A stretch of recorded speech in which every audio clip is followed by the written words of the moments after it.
Shalom kekasih Tuhan, selamat pagi.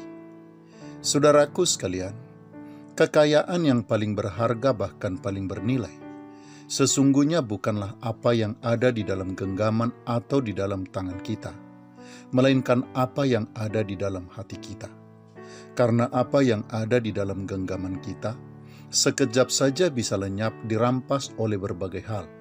Tetapi apa yang ada di dalam hati kita akan mengiringi langkah kita hingga keabadian kita masing-masing. Itulah sebabnya kekasih Tuhan. Tuhan Yesus pernah berkata sebagaimana tertulis di dalam Injil Matius, pasal yang ke-6 ayat 19 sampai dengan ayat yang ke-20. Janganlah kamu mengumpulkan harta di bumi. Di bumi ngengat dan karat merusakkannya, dan pencuri membongkar serta mencurinya. Tetapi kumpulkanlah bagimu harta di sorga. Di sorga ngengat dan karat tidak merusakkannya, dan pencuri tidak membongkar serta mencurinya. Kekasih Tuhan, apa yang ada di tangan kita sebanyak apapun jumlahnya, tidak akan pernah tetap ada di dalam genggaman kita untuk seterusnya, apalagi untuk selamanya. Ia akan dirusak oleh ngengat dan karat, bahkan satu kali pencuri akan mencuri dan merampasnya. Tetapi harta di sorga sekecil apapun jumlahnya, bukan hanya akan tetap tinggal, melainkan juga akan mengiring dan menyertai perjalanan kita sampai selama-lamanya. Namun demikian kekasih Tuhan, bukan berarti ada larangan bagi kita untuk memiliki harta dunia ini. Tuhan tidak pernah melarang kita untuk mencari dan meraihnya.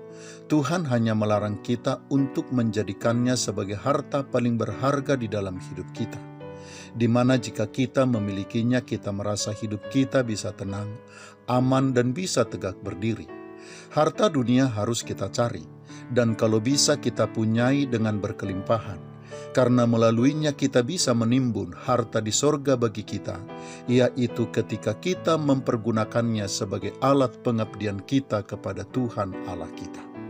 Maka kekasih Tuhan, sebagaimana Tuhan Yesus menasihatkan kita agar kita mengikat persahabatan dengan Tuhan dengan mempergunakan mamon yang tidak jujur, harta dunia yang adalah mamon yang tidak jujur itu tidak boleh menjadi harta yang paling berharga di mata kita, tetapi sebaliknya harus menjadi alat pelayanan dan instrumen pengabdian kita kepada Majikan Agung kita dan pemberi segala sesuatu di dalam hidup kita, yaitu Kristus Yesus Tuhan kita.